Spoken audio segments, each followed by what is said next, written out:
What's going on, guys? Welcome to another Doctor Who Series 12 review. Today I'm going to be reviewing Series 12 Episode 4, Nikola Tesla's Night of Terror. So yeah, the fourth episode of Series 12. I was interested to see what this one would be like after last week's episode being not that great in my opinion. Didn't enjoy that one at all, to be honest. So yeah, I was interested to see what this one would be like. A historical episode, but with a sci-fi twist on it as well, sci-fi elements. So yeah, let's get started with the cast. Starting off with Jodie Whittaker as the 13th Doctor, and yeah, I actually think the Doctor was at possibly some of her best in this episode. I quite liked the way she was written in this one. Now, this story was written by a brand new writer, Nina Metivier, I don't know, probably pronouncing that wrong, but brand new writer, hasn't written for the show before. So it's always interesting to see how new writers do with the stories, but also just how they write our main characters. And yeah, generally, this is probably, I think it's safe to say this is my favourite, for a full episode performance for Jodie this series. You know, I think she had some better moments in like Spyfall Part 1 and 2, and some of last week's as well. But yeah, just on average, this is probably my favourite because she doesn't have really any silly moments at all in this one. There's maybe one moment, but I think it works. So it doesn't really stick out. And generally, she's just a bit more serious, a lot more just better. I mean, the Doctor's silly now and again, and I understand that, but there's just a way that her silliness, one, I think is too often, it happens far too often, and there's just, I don't know if it's the way it's acted by her or if it's the way it's written, it doesn't work all the time. So this episode, I think it was toned down a hell of a lot. Also, another good thing, her big drawn out speeches were also toned down a lot. There was a couple of moments where she was kind of going on a bit and you're kind of like, okay, I think you finished with this point now.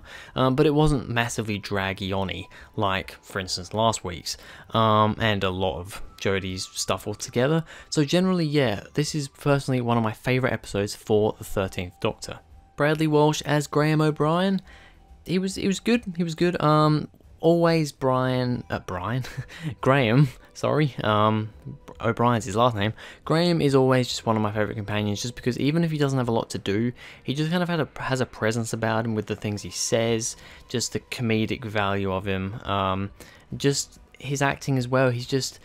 Graham's just a great character no matter what they give him to do, so even though he doesn't get a whole lot to do here, I still enjoy him.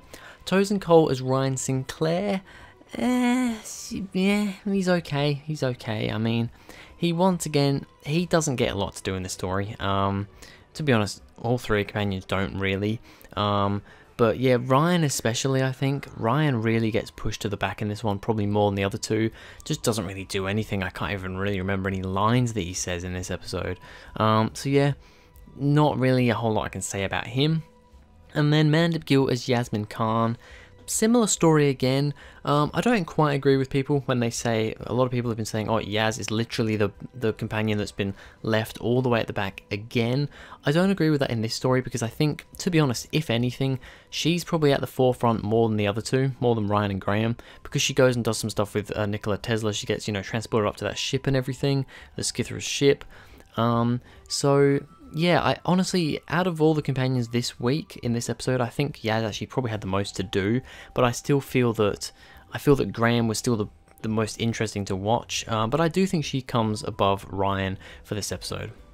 Alright, so now let's get on to the good and the bad, starting off with the good. Nikola Tesla is acted very well. I'm not even going to try pronouncing the actor's name who played Nikola Tesla, but he was acted really well. Of course, I have no idea what Nikola Tesla was like in real life. To be honest, I didn't really know much about him before this anyway. I mean, I'd kind of heard of him, but yeah, I didn't really know anything about him beyond that he was an inventor. That's, and it was kind of around that sort of time with, Thomas Edison, that sort of stuff. Didn't really know anything about him. But yeah, the guy who's playing him in this episode plays him, I think, really well. It's just, even if he's not playing him to a T, he just plays an interesting character. Yeah, I really liked his performance. Honestly, some of the best moments in this episode were when Nikola Tesla was on screen, just talking, and just the way he talks and just everything. Really enjoyed that. The Skithra ship looks really cool. I did quite like the Skithra ship. I really like it was very dark and kind of just dark, a little bit kind of untidy, and also a little bit kind of cobbled together as well, as we find out that their ship is basically built up of parts. Like, they haven't built their ship at all. They literally build their ship from other things. They get other people and, you know, from other planets and other places and other ships, and kind of cobble them together into their ship to make theirs work. And that's kind of the whole reason what this story is about. They're trying to get Nikola Tesla to help them like fix their ship, which is a bit of a weird premise, why it's him of all people. But I know he's an inventor and everything, and a very smart guy and very technically minded, but why him to fix him? Yeah, it's a bit weird. But just the design of the ship, it's dark, it's a little bit kind of untidy, and just the odd like red lighting, you know, you've got little bits of red here and there in the dark setting. I think it just looks really cool. Nikola Tesla and Thomas Edison's rivalry. I always thought that was cool. I mean, Thomas Edison, I'd say, is definitely more well known nowadays than Nikola Tesla. I mean, I knew a lot more about Thomas Edison than I did about Nikola Tesla. And I like how they had this rivalry with them. I also love how at the end of the episode, they did end up kind of coming together and, you know, making up at the end. And I thought that was a nice little end there. Whether that actually happened in real life, I don't know. Obviously, if it did, it wasn't under the same circumstances. Don't think a giant scorpion queen came down from the sky back in those days, or even now. But yeah, I did quite like that, the chemistry between them, you know, the constant bickering between them, but then they did make it up at the end, so I enjoyed that. Here's a little thing that I put in: Graham's AC/DC joke. Now, this joke, it took me a second to like figure this one out, but they were like bickering with each other, and Graham was like, oh, you get over here, AC and DC. I think he just said AC/DC, and at first I was like, why is he? What does he mean by that? I mean, the band AC/DC. What do they have to do with that? This is way before any of those band members were even born. Yeah, I mean, it's AC/DC. Of course, Nikola Tesla invented, I believe, air. What was it? Air current, and then Thomas Edison was direct current. Kind of, it's you know, talked about throughout the story, and I like how, I just thought that was a clever joke. It's just a little thing, I don't know, maybe that just amuses me, but I found that quite funny, and I had a little bit of a snicker to myself, I suppose. Not really a laugh, but just a bit of a giggle to myself once I did figure out what that actually meant. I thought it was quite clever. More serious moments for the Doctor. I talked about this before. There's really no messing around, silly moments with the Doctor here. Now and again you get a couple of bits, but it's to the level that I can accept and I understand and I'm fine with. Generally some more serious stuff in this one. I love the moment when she's talking with Nikola Tesla about, you know, being an inventor, and, you know, she's like, oh, you've got to persist through, you know, people don't like you at this point, but you've just got to keep going through it. You've got to do it. And I think that's a really awesome moment. Generally a great moment for the 13th Doctor. I do generally quite like that. Using Tesla's tower to fire an electric surge at the Skithra ship. Now, I was a little bit confused about this. I mean, I like how they drew up the plan. It felt very RTD era, the way they thought out this plan, and you know, there's a little bit of a montage of, right, we're going to do this, we're on the paper with writing things down, this is what we're going to do. It felt very RTD to me, which I enjoyed, very much enjoy that aspect. I wasn't 100% sure of what exactly it did. Did it kill them?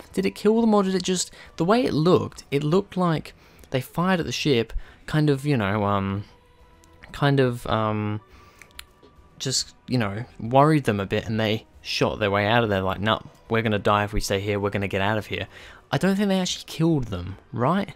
Is that, because I'm not 100% sure there. Please, you know, tell me what it was. Did they kill them, or did they just, you know, get them out of there, basically? I think they just kind of got them out of there with the way that they showed the ship kind of flying off. It didn't explode, it just kind of shot off and disappeared. Maybe I'm just getting the wrong thing there, but I'm pretty sure they didn't kill them. So I liked that. I just liked that whole thing. And then finally, this is another thing that I did briefly talk about with other points. No over-the-top silly moments for the Doctor. I'm not going to replay it because I've literally just talked about that before. Alright, so on to the bad. There's only a couple of bad things to talk about here. The first of which is that the villains aren't very memorable. I quite like their designs. I actually think I liked the kind of almost kind of the foot soldiers, you know, just the kind of Scythra scorpions themselves. I kind of like them more than the Scythra queen herself. The queen kind of just looked like Arachnos, but instead of being a giant spider, it was a giant scorpion. So yeah, she didn't really do much to me, and to be honest, the way that they shot her as well, you know, the very, very close-up face shots, a lot like they did with Simshar in Series 11, very close-up face shots, which I just don't think, I don't know, I think it works sometimes, but just constantly going between that, yeah, I would have liked to see more further back shots of her talking. We do see further back shots of her, but not really when she's talking. Whenever she's talking, it's right in her face, and I'm just not really a big fan of that whole direction. And then the only other bad thing, which I've also mentioned a little bit, the companions have very little to do in this story, apart from Yaz kind of doing some stuff, you know, getting teleported to the ship with Nikola Tesla. Apart from that, the rest of the companions don't really do anything. So yeah, it's a bit disappointing, and this is honestly another one of those points where it's like, and I haven't actually talked about this too much, but three people in the TARDIS team is too much. They don't need 3. Get it down to at least 2. Honestly, I think 1 will just work better. It did in the RTD era and in a lot of Matt Smith's era as well, Stephen Moffat's era. Yeah, I think 1 or 2 companions works. Once you have 3 companions though, you have at least 1 who doesn't do something pretty much every episode, or you have episodes like this where pretty much all of them have very little to do. So a rating for Nikola Tesla's Night of Terror, I'm going to give it an 8 out of 10. I did quite enjoy this. I was originally like, do I give this a 9?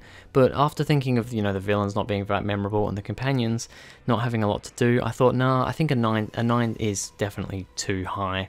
So I've gone down to an 8. I still think this is probably my second favourite episode of the series so far, beating Skyfall Part 2 and Orb 55.